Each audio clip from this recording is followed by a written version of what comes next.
আসসালামু আলাইকুম। আজ বুধবার 25 সেপ্টেম্বর 2024। আমন্ত্রণ ফ্রেন্ডলি মোবাইল প্রবাস টাইম বুলেটিনে।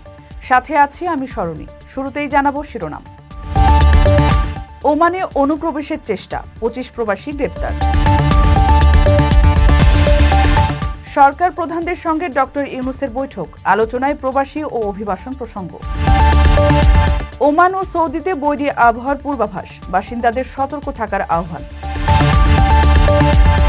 কর্মজীবনে একবারও ছুটি নেননি প্রবাসী, দেশে ফিরছেন 31 বছর পর। মালয়েশিয়ায় বাংলাদেশি এজেন্সি মালিক গ্রেপ্তার, 2 দিনের রিমান্ড মঞ্জুর। দর্শক দেখছিলেন শিরোনাম, এবারে বিস্তারিত। ওমানের সেরা রেট দিচ্ছে বাংলাদেশি প্রতিষ্ঠান গালফ এক্সচেঞ্জ। প্রিয়জনকে টাকা পাঠাতে আজই আসুন আমাদের যে কোনো ব্রাঞ্চে অথবা কল করুন স্ক্রিনে দেয়া নাম্বারে। গালফ এক্সচেঞ্জ, বাংলাদেশিদের প্রিয় এক্সচেঞ্জ। অবৈধভাবে ওমানে প্রবেশের সময় 25 প্রবাসীকে গ্রেপ্তার করা হয়েছে। বুধবার উত্তর আল বাতিনার কোস্টগার্ড পুলিশ তাদের গ্রেপ্তার করে। এই সময় তারা যে নৌকায় করে অনুপ্রবেশ করছিল সেটিও জব্দ করা হয়। এক্স হ্যান্ডেলে ওমান পুলিশের দেওয়া বিবৃতিতে জানানো হয়েছে, গ্রেপ্তার হওয়া প্রবাসীদের সকলেই এশীয় দেশগুলোর নাগরিক। তাদের বিরুদ্ধে আইনানুগ ব্যবস্থা নেওয়া হচ্ছে। এর আগে সব ধরনের অনুপ্রবেশকে ওমানের জন্য ঝুঁকিপূর্ণ আখ্যা দিয়ে অবৈধ প্রবাসী এবং তাদের নিয়োগকর্তাদের হুঁশিয়ারি দেয় ওমান পুলিশ। সংস্থাটির রিলেশনস অ্যান্ড সিকিউরিটি ইনফরমেশন বিভাগের কর্মকর্তা ক্যাপ্টেন সাইদ সালিম আল মাহরাজি জানান, এসব অনুপ্রবেশকারীরাই ওমানে অপরাধকাণ্ডের বিস্তার ঘটাচ্ছেন। এই কর্মকর্তা বলেন, যারা নিয়ম বহির্ভূতভাবে ওমানে প্রবেশ করছেন তাদের 1 মাস থেকে 3 বছর পর্যন্ত জেল এবং 100 থেকে 500 ওমানি রিয়াল জরিমানা হতে পারে। The expatriate residency law article number 41 was clear about this crime.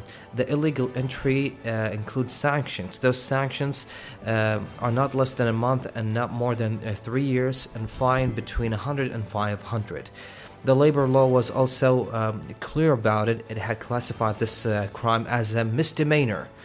You see, number 53 over 2023, fine is like 2,000 Omani Riyals and between 10 and 30 days in prison. কারো কাছে স্বপ্ন পূরণ, কারো আনন্দের উপলক্ষ, আবার কারো জীবন পাল্টে দেওয়ার মুহূর্ত, কখনো জীবন বাঁচাতে সর্বোচ্চ গতিতে উড়ে চলা, কারো আবেগের শেষ মুহূর্ত, আপনজনের শেষ বিদায়ে শামিল হওয়া। এমন সব ইচ্ছে পূরণে সর্বনিম্ন ভাড়ায় দ্রুতগতির বাহন প্রবাসীর হেলিকপ্টার। আপনার প্রয়োজনে যোগাযোগ করুন আমাদের হটলাইনে।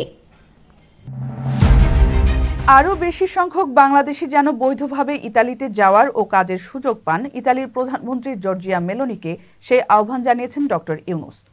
অপরদিকে বাংলাদেশি শিক্ষার্থীদের আরও ভিসা দেওয়ার জন্য কানাডার প্রধানমন্ত্রী জাস্টিন ট্রুডোকেও অনুরোধ জানিয়েছেন তিনি। জাতিসংঘ সাধারণ পরিষদের বার্ষিক অধিবেশনের ফাঁকে সংক্ষিপ্ত বৈঠকে ইতালি ও কানাডার প্রধানমন্ত্রীর সঙ্গে পৃথক বৈঠকে এসব বিষয়ে আলাপ করেন ডক্টর ইউনূস। প্রধান উপদেষ্টার প্রেস সেক্রেটারি শফিকুল আলম বলেছেন, প্রধান উপদেষ্টা ইতালির প্রধানমন্ত্রী জর্জিয়া মেলোনির সাথে অভিবাসী ইস্যু নিয়ে আলোচনা করেছেন। অনেক বাংলাদেশি অবৈধভাবে ইতালিতে যাওয়ার জন্য ঝুঁকিপূর্ণ পথ অবলম্বন করেন, তাই ডক্টর ইউনূস বৈধ বা আইনি উপায় খোঁজার কথা জানিয়েছেন, যাতে আরও বেশি বাংলাদেশি ইতালিতে গিয়ে কাজ করতে পারেন।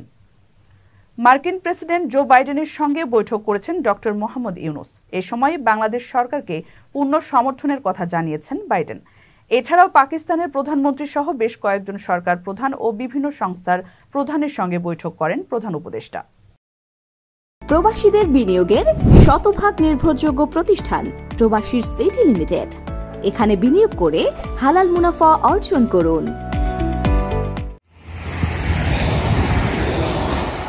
চলতি মাসের শেষের দিকে ওমানের কিছু এলাকায় বৃষ্টি ও বজ্রপাত নিয়ে পূর্বাভাস দেওয়া হয়েছে। এমন পরিস্থিতিতে দেশটির আবহাওয়া বিভাগের পক্ষ থেকে জনসাধারণকে সতর্ক করা হয়েছে। এই সময়ের মধ্যে উপকূল ও ধোফারের পার্বত্য অঞ্চলে মাঝারি থেকে ভারী বৃষ্টিপাত সহ বন্যা শিলাবৃষ্টির আশঙ্কা করা হচ্ছে। ন্যাশনাল মাল্টি হ্যাজার্ড ওয়ার্নিং সেন্টারের কর্মকর্তারা পরিস্থিতি পর্যবেক্ষণ করছেন উল্লেখ করে আবহাওয়া বিভাগ জানিয়েছে, আগামী 29 সেপ্টেম্বর থেকে 1 অক্টোবর পর্যন্ত বৈরী আবহাওয়া স্থায়ী হতে পারে। সতর্কবার্তা দিয়েছে ওমানের প্রতিবেশী দেশ সৌদি সিভিল ডিফেন্স সার্ভিসও। প্রায় একই সময়ে সৌদি আরবে তাপমাত্রা 30 ডিগ্রি সেলসিয়াসের নিচে নামতে পারে বলে পূর্বাভাস দেওয়া হয়েছে। এই সময়ের মধ্যে মক্কার পবিত্র অঞ্চল মাঝারি থেকে ভারী বৃষ্টিপাত সহ বন্যা ও ঝড়ে আক্রান্ত হবে বলে জানা গেছে।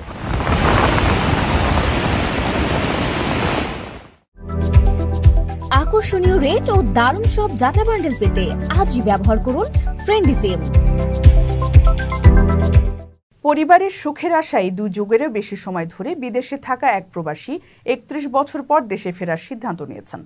আবু বকর নামে ওই রেমিট্যান্স যোদ্ধা দীর্ঘ প্রবাস জীবনে একবারের জন্য দেশে আসেননি। তিনি মালয়েশিয়ার সেলাঙ্গোর রাজ্যের ক্লাংয়ের একটি মলের পরিচ্ছন্নতা কর্মী হিসেবে কাজ করেন। বছরে 365 দিনে একদিনের জন্য তিনি ছুটি নেননি। এজন্য ক্লাং রয়্যাল সিটি কাউন্সিল বৃহস্পতিবার তাকে পুরস্কৃত করেছে। আবু বকর তার উপার্জনের বড় অংশই বাংলাদেশি পরিবারের কাছে পাঠিয়েছেন। এ বিষয়ে আবু বকর জানান, বর্তমানে তার এক মেয়ে বাংলাদেশের একজন বিচারক, একজন প্রকৌশলী এবং আরেকজন ডাক্তার। সন্তানদের এই সফলতার জন্য প্রবাসী নিজেকে উৎসর্গ করেছেন তিনি, আর এই উৎসর্গের প্রতিদান দিয়েছেন সন্তানেরা। এটি তার বড় সান্ত্বনা। আবু বকর বলেন, 31 বছর আগে বাংলাদেশ ছেড়েছিলেন। তখন তার 5ম সন্তানের বয়স ছিল মাত্র 6 মাস। তারপর আর দেশে আসা হয়নি। এমনকি একবারের জন্য তিনি অসুস্থতার ছুটিও নেননি। এই প্রবাসী এই বছরের ডিসেম্বর মাসে দেশে ফেরার কথা জানিয়েছেন। এমনটি হলে দীর্ঘদিন পর পরিবারের সদস্যদের কাছে পাওয়ার সঙ্গে সঙ্গে 2 নাতিকেও প্রথম দেখবেন তিনি। মালয়েশিয়ায় বাংলাদেশি এক রিক্রুটিং এজেন্সির মালিককে গ্রেপ্তারের পর 2 দিনের রিমান্ডে নিয়েছে দেশটির দুর্নীতি দমন কমিশন। গ্রেপ্তার হওয়া আলতাফ খান ঢাকার রিক্রুটিং এজেন্সি আফিয়া ওভারসিসের স্বত্বাধিকারী বলে জানা গেছে। রোববার রাতে মালয়েশিয়ার ক্লাং উপত্যকায় অভিযান চালিয়ে তাকে গ্রেপ্তার করা হয়। পরদিন সকালে পুত্রজয়া ম্যাজিস্ট্রেট আদালতে তোলা হয় আলতাফকে। এরপর ম্যাজিস্ট্রেট ইরজা জুলাইখা রোহান উদ্দিন তার 2 দিনের রিমান্ড মঞ্জুর করেন। অভিযোগ রয়েছে, সিন্ডিকেটের মাধ্যমে দেশটির বিমানবন্দরে কর্মরত কতিপয় অসাধু কর্মকর্তাকে ঘুষ দিয়ে বাংলাদেশি কর্মীদের নির্বিঘ্নে ইমিগ্রেশন পার করার ব্যবস্থা করতেন তিনি। এদিকে মালয়েশিয়ার গণমাধ্যমের খবরে বলা হয়, MACCর গোয়েন্দা পরিচালক দাতুক জয়নুল দারুস গ্রেপ্তারের বিষয়টি নিশ্চিত করেছেন। মামলাটি দেশটির দুর্নীতি দমন আইন 2009-এর অধীনে তদন্ত করা হচ্ছে। সম্প্রতি মালয়েশিয়ার শ্রম বাজারে সিন্ডিকেট করার অভিযোগে সাবেক প্রবাসী মন্ত্রী ইমরান আহমদ ও সচিব আহমেদ মনিরুস সালেহিন সহ প্রভাবশালী শতাধিক রিক্রুটিং এজেন্সির মালিকের বিরুদ্ধে অর্থ আত্মসাৎ ও মানব পাচার আইনে দায়ের করা মামলার বাদী তিনি। দর্শক, দেখছিলেন ফ্রেন্ডলি মোবাইল প্রবাস টাইম বুলেটিন। শেষ করার আগে শিরোনামগুলো জানিয়ে দিচ্ছি আরও একবার। ওমানে অনুপ্রবেশের চেষ্টা, 25 প্রবাসী গ্রেপ্তার। সরকার প্রধানদের সঙ্গে ডক্টর ইউনূসের বৈঠক, আলোচনায় প্রবাসী ও অভিবাসন প্রসঙ্গ। ওমান ও সৌদিতে বৈরী আবহাওয়ার পূর্বাভাস, বাসিন্দাদের সতর্ক থাকার আহ্বান। কর্মজীবনে একবারও ছুটি নেননি প্রবাসী, দেশে ফিরছেন 31 বছর পর। মালয়েশিয়ায় বাংলাদেশি এজেন্সি মালিক গ্রেপ্তার, 2 দিনের রিমান্ড মঞ্জুর। এই ছিল ফ্রেন্ডলি মোবাইল প্রবাস টাইম বুলেটিনের আজকের আয়োজনে। প্রবাসের সর্বশেষ সংবাদ পেতে ভিজিট করুন www.probastime.net। সাবস্ক্রাইব করুন আমাদের ইউটিউব চ্যানেল এবং চোখ রাখুন ফেসবুক পেজে। পরবর্তী বুলেটিন দেখার আমন্ত্রণ জানিয়ে আজকের মতো বিদায় নিচ্ছি আমি সরণী।